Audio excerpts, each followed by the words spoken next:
ఇక రేవంత్ రెడ్డి కూడా ఒకసారి గతంలో జరిగిన ముచ్చడే ఆయన అడ్డంగా దొరికిండు. ఇలా జర్నలిస్ట్ శంకర్ పై కూడా మర్డర్ అటెంప్ట్ సంపాదన చూసుడు తుట్టు తప్పించుకుడు అటెంప్ట్. వీళ్ళందరూ ఇప్పుడు దొరికిన దొంగలేరు.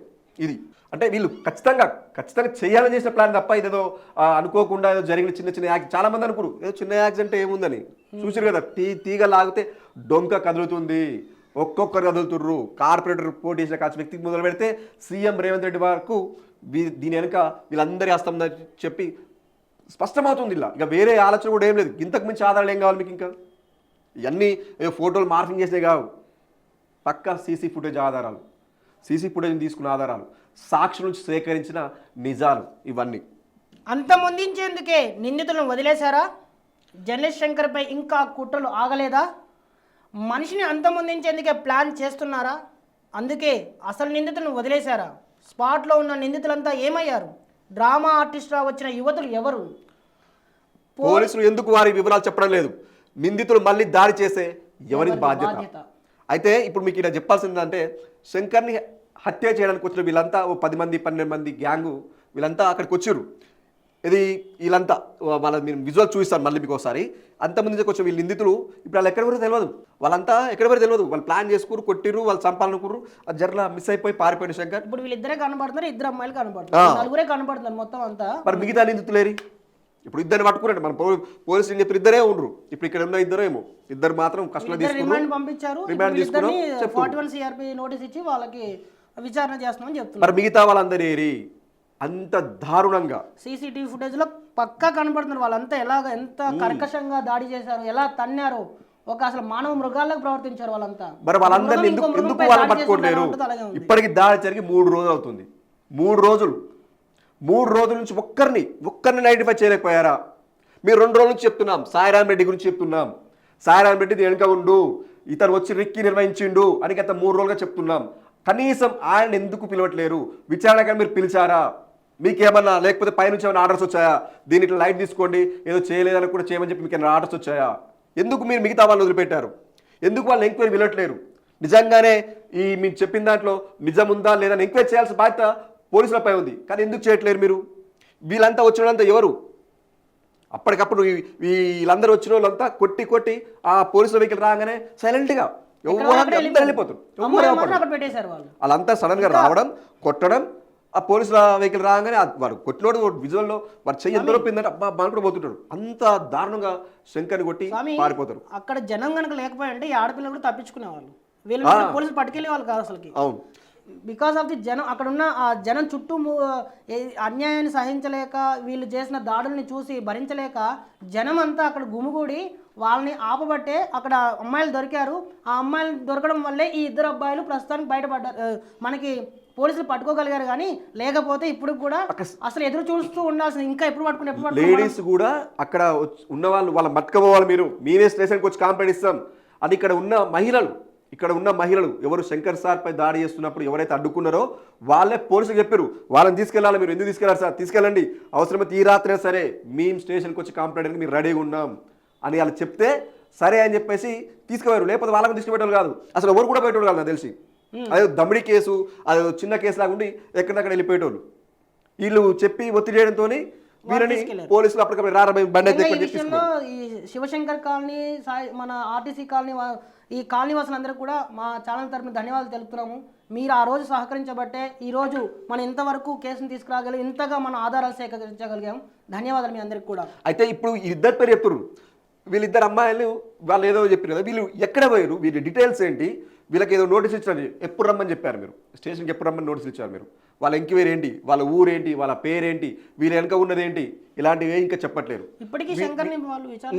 వీళ్ళని ఈ 4గురితో ఇట్లా ఆపారు. మరి మిగతా 10 మంది లోకల్ వాళ్ళు చెప్పిందే 15 మంది దాకా కుర్రు అని చెప్పేసి వాళ్ళు చెప్తున్నారు. సీసీ ఫుటేజ్లో దాదాపు 12-13 మంది దాకా విచక్షరాహితంగా దాడులు చేస్తున్నారు. స్పష్టంగా క్లీన్ ఫీడ్ ఉంది. వాళ్ళ ఫోటోలు చూసి మీరు ఎందుకు ఐడెంటిఫై చేయట్లేరు? మీరు చూడాలి కదా వీళ్ళంతా వచ్చిన వాళ్ళు ఎవరు, ఎక్కడ పోయిర్రు? ఇప్పటిదాకా 3 రోజులు 4 రోజులకి వెళ్ళి మీరు కనీసం ఒక్కరిని కూడా అంటే ఒక్కరిని కూడా పట్టుకోకపోవడం ఏంటనేది మాకు అర్థమైన ప్రశ్న. మరి మీ నుంచి మీకు కూడా ఏమన్నా ప్రభుత్వ పెద్దల నుంచి కేసు లైట్ తీసుకొని చెప్పిరా? మరి అది కూడా చెప్పాల్సిన అవసరం పోలీసులపై ఉంది. ఇప్పుడు సిటీలో ఎల్బీ నగర్ పోలీస్ స్టేషన్కి దాదాపు ఒక 200 మీటర్స్ లోపలనే ఒక ఇంతమంది పబ్లిక్ ఏరియాలో శంకర్పై మర్డర్ అటెంప్ట్ జరిగింది. CCTV కెమెరా రేపు ఒకవేళ మళ్ళీ అటాక్ చేస్తే ఎవడు రెస్పాన్సిబిలిటీ? ఇప్పటికేమో బెదిరింపు కాల్స్ వస్తున్నాయి, మీకు ఉంది ముంగడ, ఇది ట్రైలర్ మాత్రమే, సినిమా అంతా ముందుంది అని బెదిరింపు మాకు మెసేజ్లు వస్తున్నాయి. ఈ అన్నిటికీ రెస్పాన్సిబిలిటీ ఎవరు బాధ్యత వహిస్తారు? మళ్ళీ దాడులు చేస్తే ప్రభుత్వానికి బాధ్యత కాదా, పోలీసులదే కాదా? దీన్ని ఖచ్చితంగా మీరు సమాధానం చెప్పాల్సిన అవసరం మీకు ఎంతైనా ఉంది. దీనికి మీరు సమాధానం చెప్పాల్సిన అవసరం ఎంతైనా ఉంది. మళ్ళీ దాడి జరిగితే ఖచ్చితంగా స్థానిక పోలీసులదే కాదు, ప్రభుత్వ పెద్దలది కూడా దీని వెనుక విచారణ చేసి ఇప్పటికైనా వాళ్ళు అరెస్ట్ చేయకపోతే మీకు అది ప్రభుత్వం మాత్రం ఖచ్చితంగా చర్యలు తీసుకోవాలి. జర్నలిస్ట్ శంకర్పై దాడిలో ప్రత్యక్షంగా పరోక్షంగా 20 మంది వరకు పాల్గొన్నట్టు తెలుస్తుంది. కానీ ఇప్పటి వరకు ఇందులో ఎంతమంది అరెస్ట్ అయ్యారనేది క్లారిటీ లేదు. దీనిపై పోలీసులు కూడా ఏమీ చెప్పడం లేదు. అసలు మొదటి కేసు నమోదు చేసేందుకే పోలీసులు తటపటాయించారు. కేసు తీసుకోవద్దని ప్రభుత్వ పెద్దల నుంచి ఆదేశాలు ఉండడంతో వాళ్ళు భయపడ్డారని తెలుస్తుంది. కానీ దాడికి సంబంధించిన CCTV ఫుటేజీ కాంగ్రెస్ గూండాల కుట్రలను న్యూస్ లైన్ తెలుగు ఒక్కొక్కటిగా బట్టబయలు చేస్తుండడంతో ఆ మరుసటి రోజు అంటే 23 నాడు మధ్యాహ్నం FIR నమోదు చేశారు. నిందితులు పారిపోయేందుకు పోలీసులు ఆలస్యం చేశారని ఆరోపణలు వస్తున్నాయి. ఎందుకంటే దాడి జరిగిన మరుసటి రోజు ఉదయాన్నే న్యూస్ లైన్ తెలుగు పూర్తి సాక్ష్యాలను బయటపెట్టింది. CCTV ఫుటేజీలో నిక్షిప్తమైన దాడి కుట్రలను బట్టబయలు చేసింది. ఆ తర్వాత కానీ పోలీసుల్లో చలనం వచ్చినట్టుగా కనిపించలేదు. ప్రత్యక్షంగా దాడిలో 10 మందికి పైగా పాల్గొంటే ఇప్పటి వరకు 2 మాత్రమే అరెస్ట్ చేశారు. 2 యువతులకు 41 CRPC నోటీస్ ఇచ్చామని పోలీసులు తెలిపారు. 2 యువకులు 2 యువతులను బండిపై తీసుకొచ్చి మరీ న్యూస్ లైన్ ఆఫీస్కి ఎదురుగా డ్రాప్ చేసి వెళ్లారు. వాళ్ళు తమ చెల్లెల్లోని కొందరు నిందితులు పోలీస్ స్టేషన్లో ఫిర్యాదు చేశారు. కానీ ఇప్పటి వరకు దానికి సంబంధించి ఎలాంటి సమాచారం లేదు.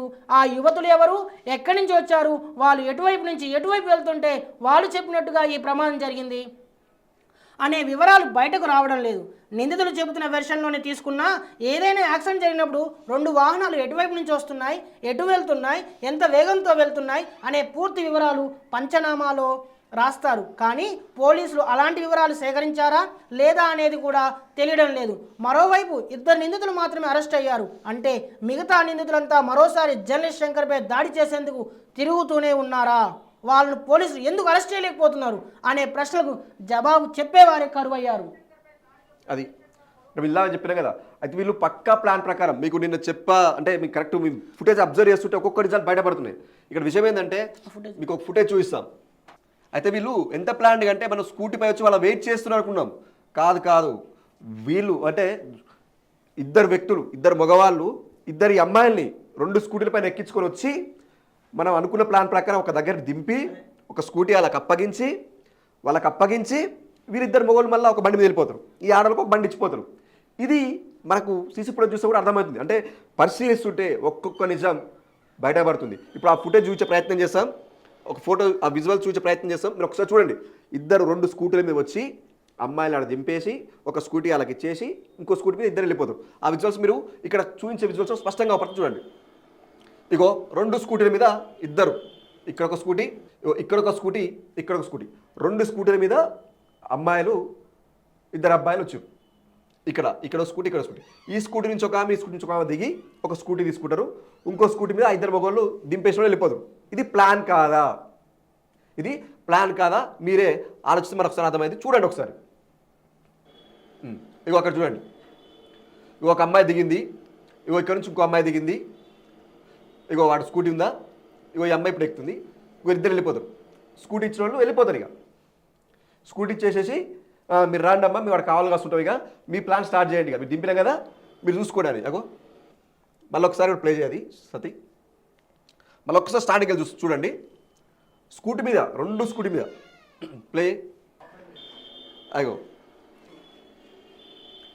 ఇగో 2 స్కూటీలు, ఇగో వస్తున్న స్కూటీ అక్కడ యూటర్న్ చేసుకుర్రు. 2 అమ్మాయిలు 2 బైకులు ఎక్స్చేంజ్ చేసుకుంటుర్రు. మీరు ఉండండి అమ్మా, మేము వెళ్ళిపోతాం, మేము సైగా చేయగానే మీరు వచ్చి మీ ప్లాన్ మీరు అమలు చేయండి అని వాళ్ళకి చెప్పేసి ఇగో వాడు పోయి చెప్పి ఇటు వెళ్ళిపోతారు. ఇక స్కూటీ వెళ్ళిపోతుంది. ఇగో 2వ స్కూటీ, ఆ 2వ స్కూటీ వాళ్ళు వెళ్ళిపోయారు. ఇక్కడ అమ్మాయిలు వెయిటింగ్, ఇక వాళ్ళు దింపిపోయారు కదా, ఇక్కడ అమ్మాయిలు వెయిటింగ్ చేస్తున్నారు. ఇది ప్లాన్లో ప్రకారంగా మనం పోవాలని. ఆ ముంగడి 2 వేరే వాళ్ళు ముంగడి ఉంటారు, కావాలి కాస్తారు. ఇది మీకు కొట్టడానికి రెడీగా ఉంటాం, ఇక మీరు గుద్దినాక మీకు కొట్టి ఆయన చంపేస్తాం అని చెప్పేసి వీళ్ళ ప్లాన్ తీసుకొని ఇంత ఎవిడెన్స్ ఇంత ఎవిడెన్స్ ఇదేదో అనుకోకుండా జరిగిన ఘటన కాదు, హత్య చేయాలని కుట్ర పన్ని రిక్కి నిర్వహించి చేసిన దాని మీకు ఇలా స్పష్టమవుతుంది. ఇది అదనమాట. ఇంకేం ఇది లోడ్ అవ్వట్లేదు, స్లో. పర్లేదు, అర్థమైంది. మన బండి కదిలిన తర్వాత వాళ్ళు బయలుదేరుతారు అన్నమాట. ఇది మేము నిన్న మొన్న చెప్పిన ఇంకొక సాక్ష్యం అనమాట. అది